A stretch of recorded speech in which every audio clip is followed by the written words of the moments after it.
The Whispering Forest. Late one night, as the wind howled through the trees, 12-year-old Emma found herself standing at the entrance of the Whispering Forest. The villagers had always warned her about this place. They said if you went in after sunset, you'd hear whispers calling your name, and if you followed them, you'd never return. But Emma wasn't scared. Or at least, that's what she told herself. Her dog Max had run into the forest chasing a squirrel, and she wasn't about to leave him behind. With a flashlight in one hand and her jacket zipped tightly, Emma stepped into the forest.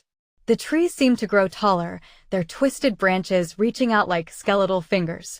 As she walked deeper, the sound of crunching leaves beneath her feet was the only thing keeping her company. But soon, she heard something else. Whispers.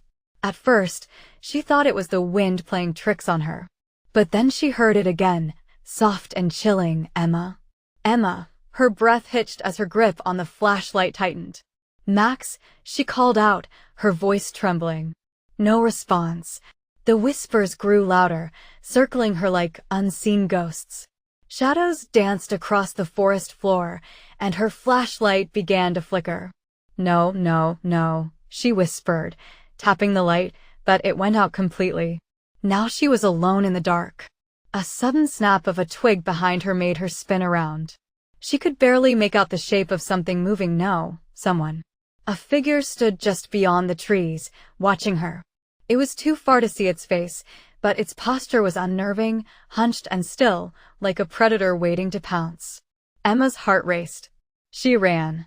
She could barely see where she was going, but she didn't care. She needed to get out. The whispers chased after her, growing louder, almost laughing. As she reached a clearing, she tripped over a root and fell hard onto the ground. Pain shot through her knee, but she didn't stop. She crawled forward until her hand touched something wet. It was Max. He was lying on his side, whimpering but alive. Relief washed over her as she hugged him tightly. "We're going home," she whispered. But before she could stand, she heard the sound of footsteps approaching. Slow, deliberate. Her eyes widened as she saw the figure step into the clearing.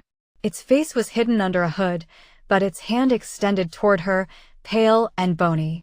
The whispers swirled around her like a storm, deafening now. With all the strength she had left, Emma scooped Max into her arms and ran toward the light peeking through the trees. She didn't dare look back.